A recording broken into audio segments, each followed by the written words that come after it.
From being one of the Congress party's most powerful faces in Assam to becoming the BJP's biggest political force in Northeast, Himanta Biswa Sarma has completed one of the most remarkable political transformations in modern Indian politics. Himanta Biswa Sarma took oath as Chief Minister of Assam for the second consecutive term after leading the BJP-led NDA to a massive landslide victory. And this was not just another electoral win. NDA won 102 out of 126 seats, while the BJP alone crossed the majority mark with 82 seats for the first time in Assam's history. This is now being described as one of the largest electoral mandates since independence in the state. In fact, Assam has not seen this level of political dominance in decades. At the center of that mandate is one man, Himanta Biswa Sarma. Once considered a close aide of former Congress Chief Minister Tarun Gogoi, Sarma left Congress in 2015 after differences with the party leadership and joined the BJP under Amit Shah's leadership. That move changed the political map of the Northeast. Over the last decade, Sarma built the BJP's organizational machinery across region, became the architect of the Northeast Democratic Alliance, and positioned himself as the face of aggressive governance. What makes this mandate even bigger is that it comes after two consecutive BJP-led governments already in power.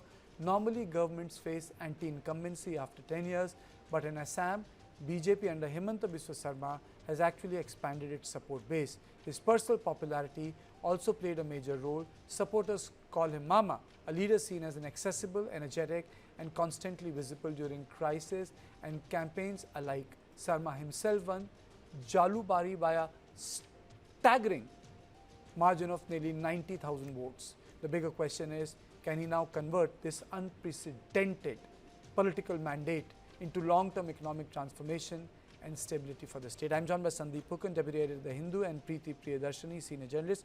Sandeep, to you, today is a big day in Assam. How do you decode it for us? How will you do that?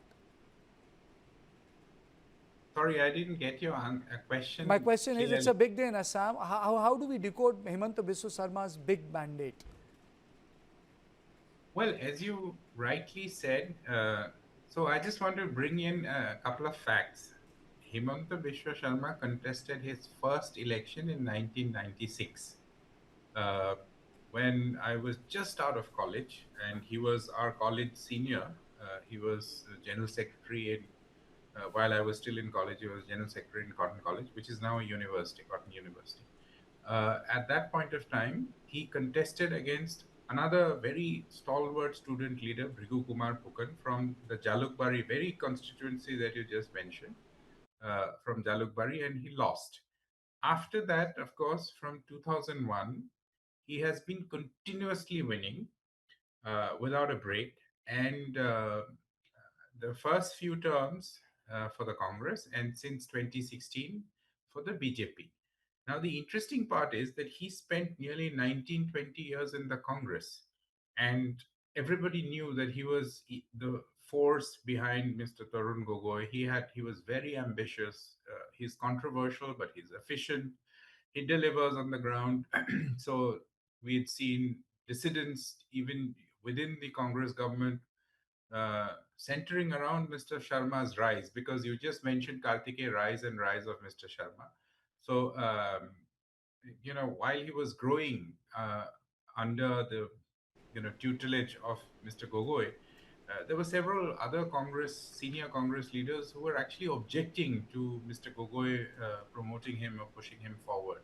At that point of time, he was the blue-eyed boy, but he was known to be somebody who delivers, who gets who can understand the pulse on the ground. He comes up with, he's a great disruptor in Assam's political landscape. Okay. The interesting fact is, in 19 years, his ambition was to become a chief minister, which he could not. In 11 years of the BJP, he is the chief minister for the second time around.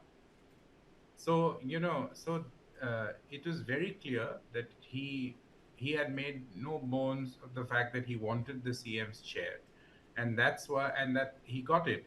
So this mandate, Kartikeya, I must say that in 2016 there was a mood building up for change, against the Congress government. They had been in power for 15 years, so obviously there was a mood for change.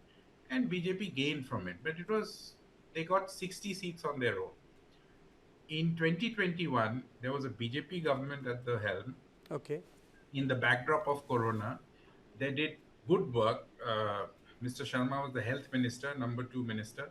Good work, but yet they got only 60 on their own, and the overall NDA figure was 75. This time they have got 82. They have actually surpassed Congress's 2011 record of 78 MLAs on their own. The absolute majority number is only 64. They have 82. So what this means is this is a completely Himanta Biswa Sarma show.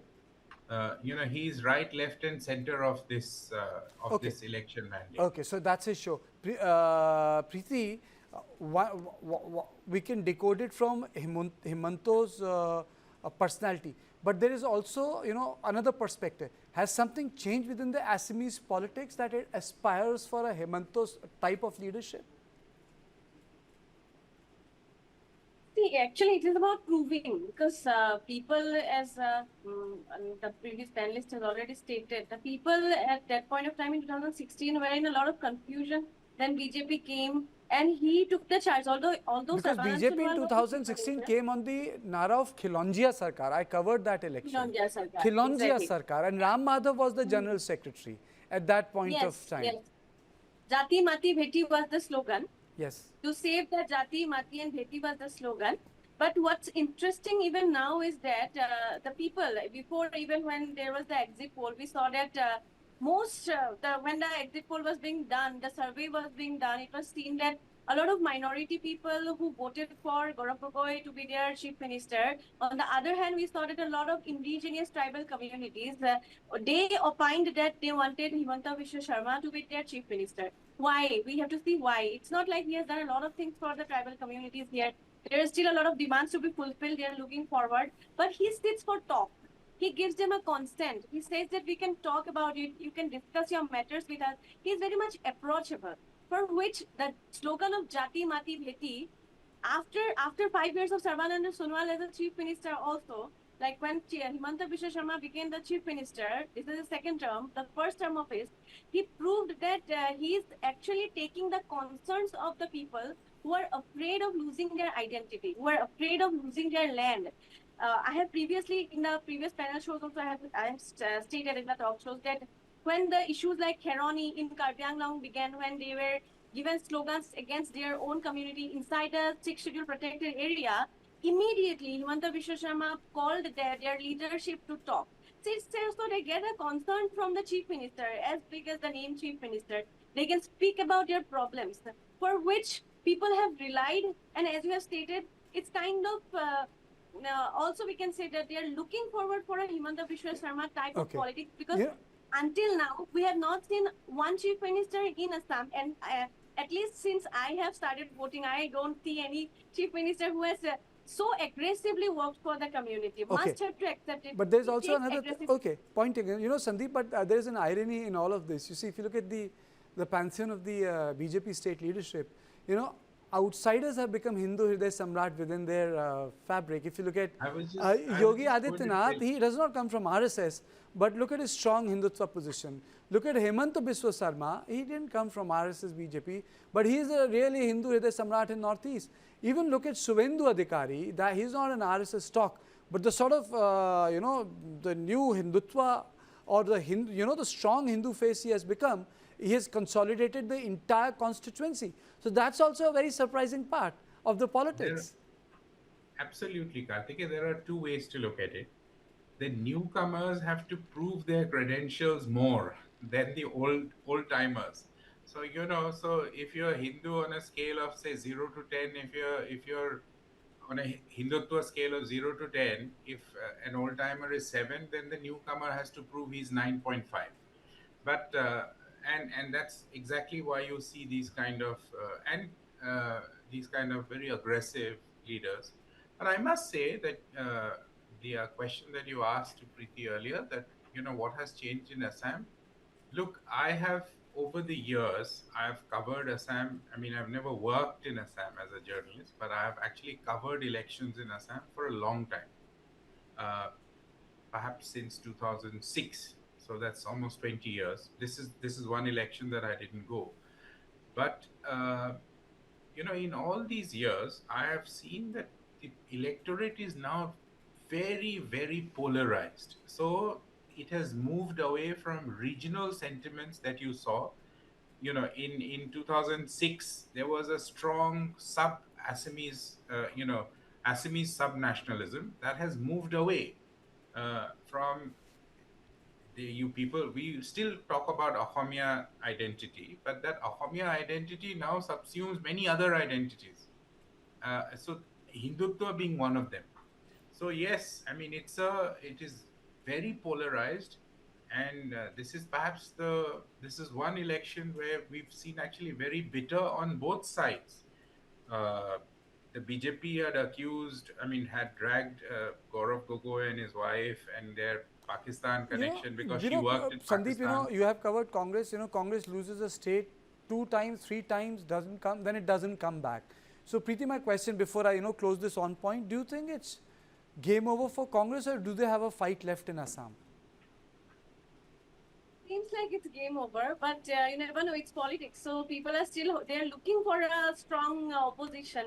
Everyone is also not very much happy that it's so many votes for BJP and NDA alliance. People are also afraid that if there is no strong opposition, Okay. how are things supposed to go on? So he might have a chance, but he has to work from the ground. There is no connectivity between the leaders of Congress and the people of Assam, and also the leaders that they choose now for the further election. I mean, for the next polls, he has to be very careful about whom they are choosing. Because this time it always almost felt like only the minority states, except one Hindu person winning the election from Congress. It was no one. Everybody else was minority and very less seats also. So they have to get out of the narrative being set by BJP and NDA that it is a party which only works for the minorities, so that people come out of the fear. I think you have summed it well. You have summed it well. I think in Indian politics, the Nehruvian center has collapsed. It's the Hindutva which is at center. It's like a second republic. It's almost like a second republic. It's like Europe after the First World War. The older elites and the nobility, they completely disappeared. I think that is the level at which we need to understand what's happening in the country. But Kartika, or the older nobility has just changed sides. Or the older nobility has changed sides. But one thing is very clear, that there is an Indian temperament. Indians like one dominant party. We can say that there was an exception between 1996 and 2014. I think the clock has reset itself. But that's for another time, another debate. Thank you so much, Sandeep, for joining me. Thank you.